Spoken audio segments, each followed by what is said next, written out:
어제 오늘의 일이 아니지만은 전도가 안 되는 그런 세상이라고 합니다. 왜 전도가 안 될까요? 우리가 예수님 믿으면 얼마나 좋습니까? 그런데 사람들은 예수님을 믿으려 하지 않습니다. 교회에 오려 하지 않습니다. 왜 그럴까요? 물론 여러 가지 원인이 있겠지만 우리에게 문제가 많은 것도 사실입니다.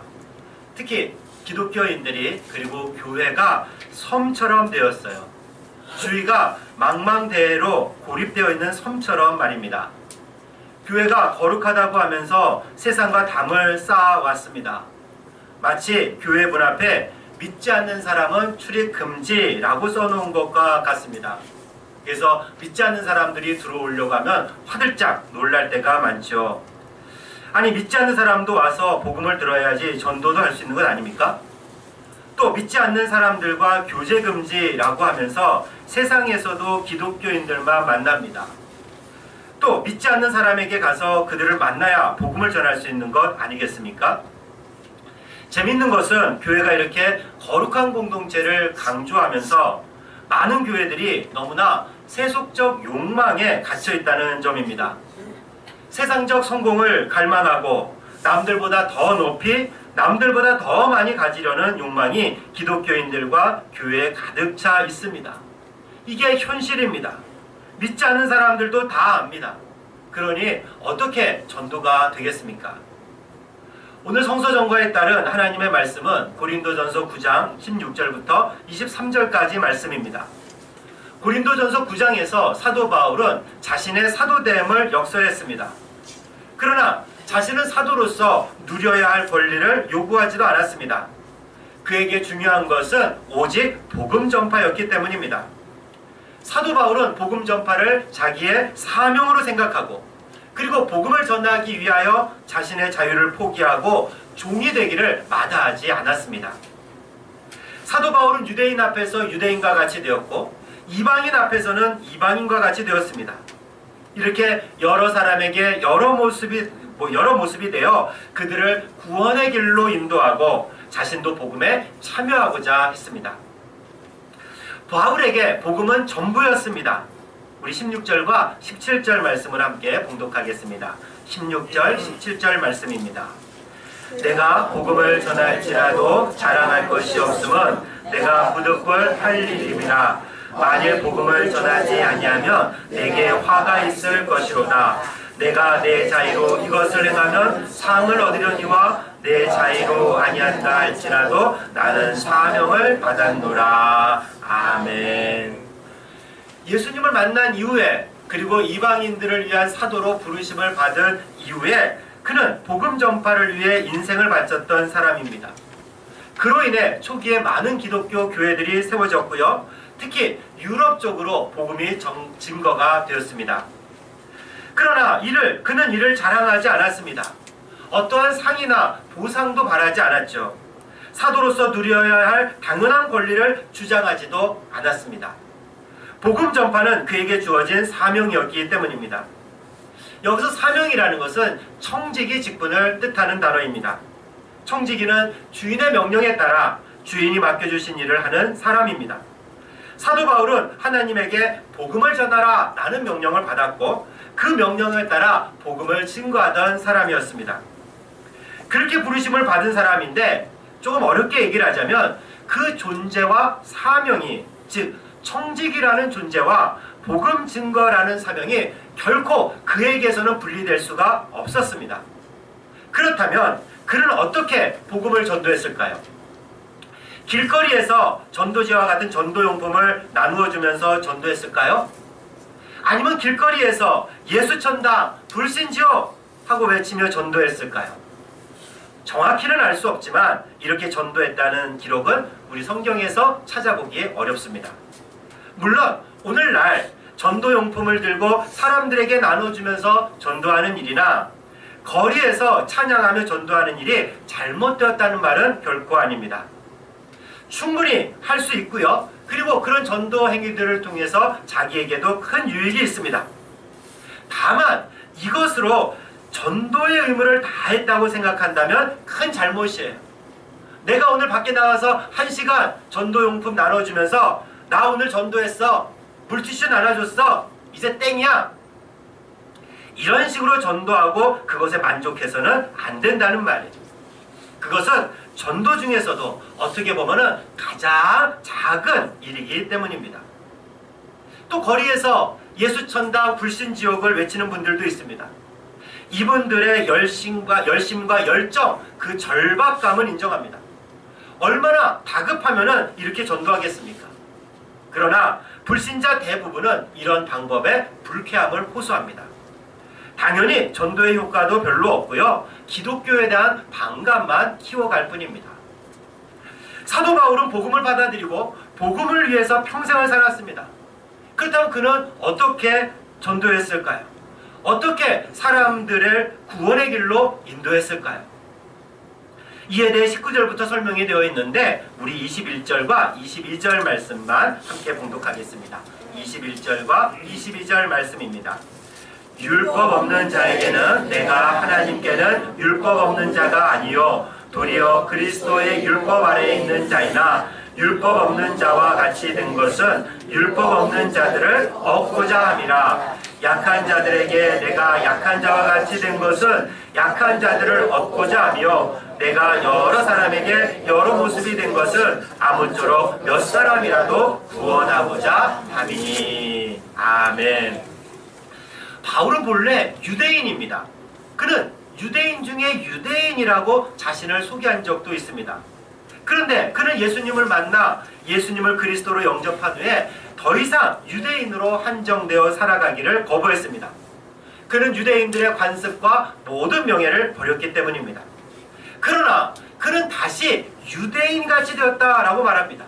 바로 유대인을 얻기 위해서, 유대인을 구원하기 위해서였습니다. 또 사도 바울은 율법 아래에 있는 자들, 즉 종교라는 관습 아래에 있는 사람들에게 가면 그들과 같이 되었고, 모세의 율법을 가지고 있지 않은 이방인들에 가면 이방인과 같이 되었습니다. 믿음이 약한 자들을 만나면 약한 자와 같이 되었죠. 이를 사도 바울은 여러 사람에게 여러 모습이 되었다라고 정리합니다. 만나는 사람에 따라 자신도 그와 같이 되었다는 말이에요. 근데 이게 정말 무슨 의미일까요? 오늘날 말로 하면 이런 뜻일까요? 한국 사람을 만나면 한국 사람과 같이 되고, 중국 사람을 만나면 중국 사람과 같이 되고, 불교인을 만나면 불교인이 되고, 교회 처음 나온 사람을 만나면 나도 새가족같이 되어야 한다는 말일까요? 사실 듣고 보니까 좀 이상하지 않습니까? 만약 이런 논리라면 강도를 만날 때 강도처럼 변해야 됩니다. 죄를 짓는 사람을 만나면 나도 따라서 죄를 지어야 할까요? 술 먹는 사람 앞에 가면 나도 억지로 술을 먹어야 할까요? 불교인을 만나면 나도 불상 앞에 나가서 적어도 108배 정도는 해야 합니까? 전도하기 위해서인데 이 정도는 해야 할까요? 이런 영화들이 종종 있습니다. 경찰이 조직폭력배를 소탕하기 위해 위장 잔입을 합니다. 자신도 조직폭력배가 되어 그 조직에 들어가는 거죠. 그런데 자신도 어느새 잔인한 조직폭력배가 되어 있습니다. 결국 그는 그 조직 안에서 조직폭력배들을 검거하지도 못하고 자신도 진짜 범죄자가 된다. 이런 류의 영화들이 꽤 있지 않습니까? 이런 것이 여러 사람에게 여러 모습이 된다는 뜻일까요? 그렇지 않습니다. 물론 우리는 누구에게나 사람을 가리지 않고 복음을 증거해야 됩니다. 쟤는 저래서 우리 교회에 오면 안 돼. 제가 저런데 어떻게 예수님을 믿겠어. 쟤한테 예수 전하면 안 돼. 이렇게 내가 복음을 전할 대상을 판단할 수는 없지요. 그렇다고 그래서 더더욱 내가 죄를 지을 수는 없습니다. 또 아무나 이렇게 조직폭력배와 같은 특별한 조직에 들어가서 복음을 전할 수도 없어요. 사명에 따라 그런 사람들에게 전도하는 분들이 또 있기 마련입니다. 이렇게 죄인들이 살아가는 삶의 방식을 받아들이거나 그들을 추종하며 또 우상 숭배하는 일은 피해야 되겠죠. 그렇지 않으면 우리가 복음을 전하고 우리가 그들을 복음의 길로 인도했지만 정작 우리 자신은 복음에서 후원에서 제외될 수도 있습니다. 사도 바울도 이를 우려하면서 23절에서 이렇게 말씀합니다. 우리 23절 말씀을 함께 봉독하겠습니다.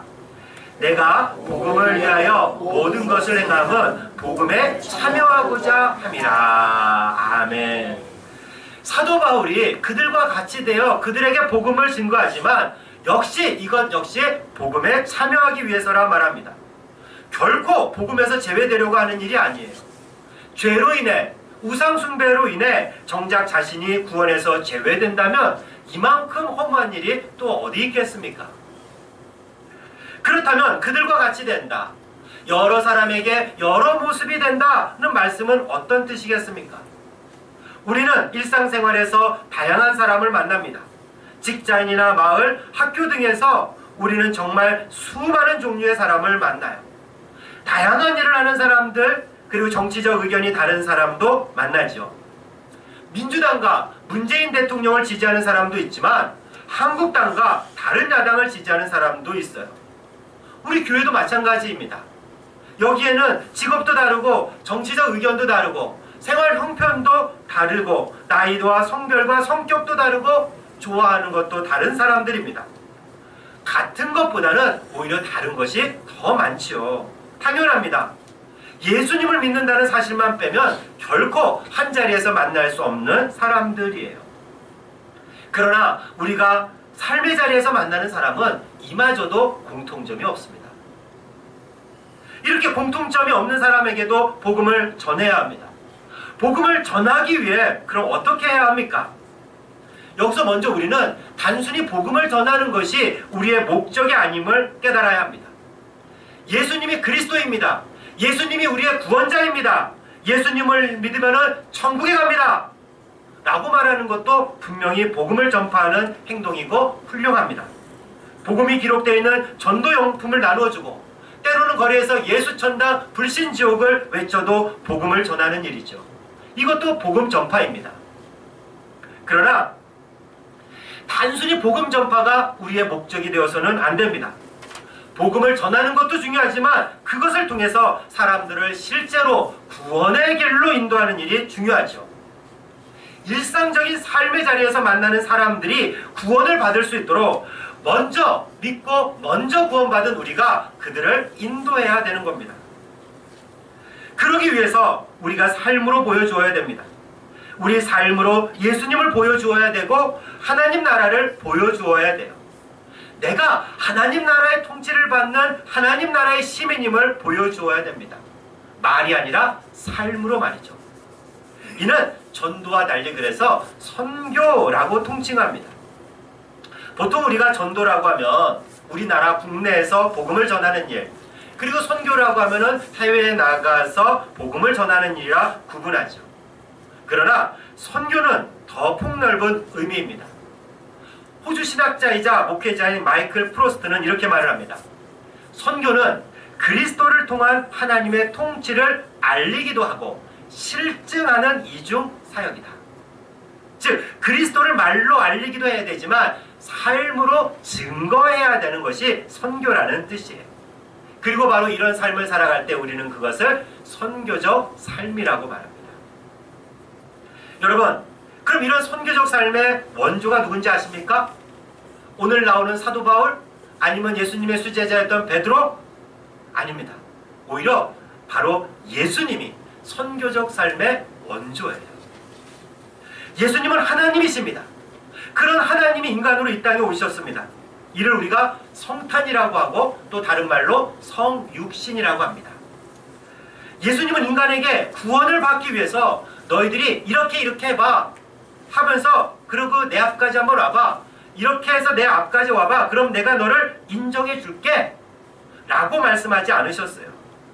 대신 그분은 우리와 똑같은 인간이 되셨습니다. 그것도 연약하디 연약한 아기로 이 땅에 오셨죠. 역사상 이런 신이 있었습니까? 세상에는 자칭 자기 스스로가 신이라고 주장하는 이들은 많지만 그들은 결코 인간이 되지 않았습니다. 신화에서 간혹 보면은 인간으로 변장해서 내려오는 신들이 있죠. 그러나 그들은 어른의 모습으로 말 그대로 잠깐 변장할 뿐입니다. 그리고 우리 예수님은 진짜 인간이 되셨어요. 갓난아기로 태어나셔가지고서 성장 과정을 거치셨고 심지어 죽음까지 당하셨습니다. 인간들과 함께 살아가셨습니다. 인간을 구원하기 위해서 섬김을 받는 것이 아니라 섬기기 위해서 예수님은 인간으로 이 세상에 오셨어요. 하나님이신 예수님은 인간 세상에 오셔서 인간으로 살아가셨습니다. 그리고 인간의 관점으로 세상을 바라보며 인간을 이해하셨죠. 물론 우리 인간들은 죄인이지만 예수님은 죄가 없으셨습니다. 다만 인간의 관점으로 인간이 가진 아픔과 슬픔을 경험하고자 하셨죠. 그리고 하나님 나라를 세상 사람들에게 알리고 그 나라를 몸소 보여주셨습니다. 이것이 성육신이요 선교적 삶입니다. 예수님이 원조예요. 오늘 사도 바울은 바로 이런 선교적 삶을 정확하게 살았던 사람입니다. 우리 22절 말씀을 다시 한번 봉독하겠습니다. 22절 말씀입니다. 약한 자들에게 내가 약한 자와 같이 된 것은 약한 자들을 얻고자 함이요 내가 여러 사람에게 여러 모습이 된 것은 아무쪼록 몇 사람이라도 구원하고자 함이니. 아멘. 바울은 유대인에게 유대인과 같이 되고 이방인에게 이방인과 같이 되고 약한 자에게는 약한 자와 같이 되었습니다. 마치 예수님이 인간이 된 것과 비슷합니다. 물론 예수님은 하나님이시면서 동시에 완벽하게 인간으로 살아가셨지만 죄 없는 인간으로 살아가셨지만 우리는 그럴 수 없습니다. 그럼 이 말씀이 우리에게 어떻게 적용이 될까요? 이에 대해서 목회자이자 신학자인 유진 피터슨이 편역한 메시지라는 성경은 이렇게 풀이하고 있습니다. 한번 들어보십시오. 나는 그들의 생활 방식은 받아들이지 않습니다. 나는 그리스도 안에서 내 뜻을 두었지만 그들의 세계에 들어가서 그들의 관점으로 경험하고자 했습니다. 나는 모든 모양의 종이 되어 만나는 사람을 구원받는 삶으로 인도하고자 애썼습니다. 그 세계에 들어가서 그들의 관점으로 경험하고자 했습니다. 세상에서도 우리가 예수님을 믿는다고 예수 믿는 사람들끼리 지내면 안 돼요. 물론 우리끼리 있으면 좋지요. 말도 통하고 서로 기도도 하고 찬송도 하고 얼마나 좋습니까? 천국 같은 삶입니다. 그런데 믿지 않는 사람들은요, 그런 우리를 보고 우리들이 그렇게 모여 있으면 뭐라 하는지 아십니까? 쟤네들의 천국이야. 자신과 상관없는 기독교인만의 천국이라는 점입니다. 이는 선교적 삶이 결코 아니죠. 그런 삶을 통해서 그리스도를 통한 하나님 나라의 통치를, 하나님의 나라를 보여줄 수 없습니다. 보여주지 못하면 그들을 구원의 길로 인도하지도 못합니다. 때로 어떤 기독교인들은 이렇게 말하기도 하죠. 예수님을 믿고 내가 복받았다는 것을 사람들이 알면 세상 사람들이 예수님을 믿고 예수님이 영광을 받으실 거야. 이 말씀은 반은 맞지만 또 반은 틀려요. 왜냐하면 예수님을 믿는 내가 부자가 되면, 그리스도인이 내가 고위직에 올라가면, 내가 크게 성공하면 사람들이 예수님을 믿을 거야 라고 말을 하는데요, 이 말을 할 때는 정말 조심하셔야 됩니다. 하나님이 우리에게 쏟아주신 복을 우리가 사람들한테 말하고 나눌 수가 있어요. 그러나 이 말이 자기 자신을 속이는 말일 수도 있어요. 자기 욕망을 숨기는 말일 수도 있습니다. 예수님을 통해 자기 욕망을 달성하면 예수님도 영광을 받을 거라 말하지만 그것은 자신을 속이는 말입니다. 예수님을 위해서가 아니라 먼저는 자기 자신을 위해서이기 때문이죠. 그리고 그런 모습을 보고 세상 사람들은 감동하지 않아요. 오히려 그들도 하나님을 이용하려고 합니다. 이것이 하나님께 영광이 되겠습니까? 그렇지 않습니다. 이것은 선교적 삶이 아니에요.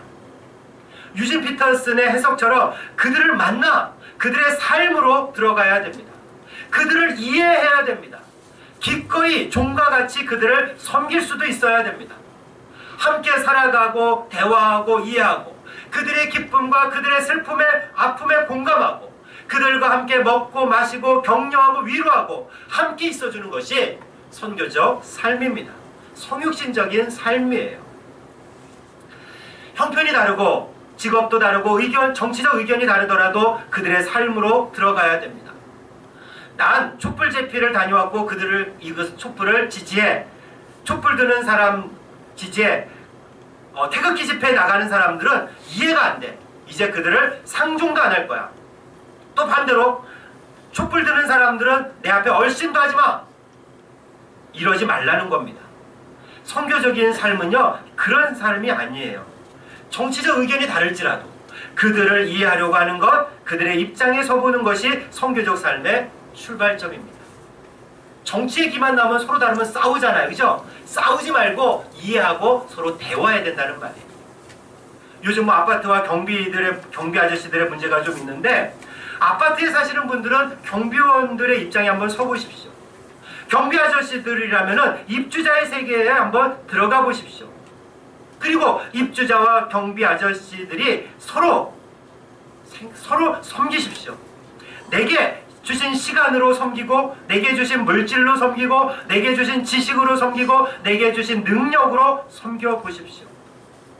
그리고 이들에게 보여주세요. 내가 살아가는 모습을 보여주세요. 내가 돈이 얼마나 많이 벌었는지, 내가 얼마나 출세했는지, 내 자식이 얼마나 잘 되었는지, 우리 부모가 얼마나 잘 되었는지, 대단한지, 이런 거 말고요. 내 삶에 아무것도 없지만 얼마나 기쁜지, 세상적인 욕망에 얽매이지 않아 얼마나 자유한지, 경제적으로 힘들고 때로 육체적으로 병들어 있을지라도, 그래서 몸이 아프지만 내가 그것을 지금 어떻게 극복하고 있는지, 또 내게 어떤 소망이 있는지, 하나님의 통치를 받는 것이 얼마나 좋은지, 내 삶에서 이루어지는 하나님의 나라, 그 하나님의 나라를 누리며 사는 것이 무엇인지, 그리고 이 모든 것이 바로 내가 예수님을 믿고 예수님을 영접했기 때문이라는 것을 보여주세요. 이것이 바로 기독교인이 살아가는 선교적인 삶입니다. 그럼 처음에는 사람들이 모를 수 있습니다. 그런데 사람들이 언젠가 호의를 가지고 이렇게 물을 날이 올 겁니다. 아니, 당신은 어떻게 그런 삶을 사십니까? 그럼 준비한 대답을 해야죠. 바로 예수님 때문입니다. 이런 생각을 하고 묵상을 하다 보니까요, 제가 좀 더 오지랖이 넓었으면 좋겠다 하는 생각을 하게 됩니다. 저도 약간 성격이 내성적이고 사람 만나는 걸 좀 많이 힘들어하는 편인데, 좀 오지랖이 넓어서 많은 사람들을 만나고 또 그들의 삶에 들어가고 싶습니다. 그들을 이해하고 그들의 아픔과 슬픔을 알았으면 좋겠습니다. 물론 저 역시 완벽하지 않아 제게 실망할 수도 있지만, 내 삶에서 그리스도의 통치가 이루어지고 있는 것을 부족하지만 정직하게 보여주고 싶습니다. 일회성 이벤트가 아니라 진실한 삶으로 꾸준하게 보여주고 싶어요. 사랑하는 여러분, 이런 삶을 보여주려면 어떻게 해야 될까요? 먼저는 가야 됩니다. 그들이 있는 곳에 가야 돼요. 그들의 삶 속으로 들어가야 됩니다. 그렇기에 저를 포함한 여러분들 모두는 세상으로 보냄을 받은 선교사임을 믿으시기 바랍니다. 우리는 보통 보내는 선교사라고 하죠. 외국에 나가 선교하시는 분들을 위해 기도하고 후원금을 보내면서 우리를 보내는 선교사라 여깁니다. 그러나 교회 문을 나가 가정으로, 마을로, 직장으로 돌아가면 바로 여러분들이 선교사입니다. 여러분들 역시 가는 선교사입니다. 세상으로 가는, 세상으로 보냄을 받은 선교사입니다. 삶의 현장으로 파송된 선교사입니다. 그렇다면 이제 해야 할 일이 무엇이겠습니까? 세상 사람들을 만나면서 그들 가운데서 선교적인 삶, 성육신적인 삶을 살아가는 거예요. 물론 이런 일들을 하면 굉장히 피곤하고 어렵습니다. 그리고 아무것도 안 하는 것이 더 편하죠. 그냥 내 삶만 조용히 살면 편합니다. 그러나 하나님이 우리를 부르신 이유가 무엇입니까? 하나님이 우리를 먼저 구원하신 이유가 무엇입니까? 하나님이 먼저 우리에게 하나님 나라를 누리게 하신 이유가 무엇이겠습니까? 바로 세상 사람들을 구원으로 인도하기 위해서입니다. 그렇기에 우리가 세상에서 선교적 삶을 살아야만 합니다. 사랑하는 자매 형제 여러분, 여러분들이 세상으로 파송된 선교사임을 잊지 마십시오. 세상 사람들에게 먼저 가서 그들과 함께하며 그들에게 하나님 나라를 보여주는 선교적 삶을 살아 그들을 구원의 길로 인도하는 여러분과 제가 되기를 주님의 이름으로 축원합니다.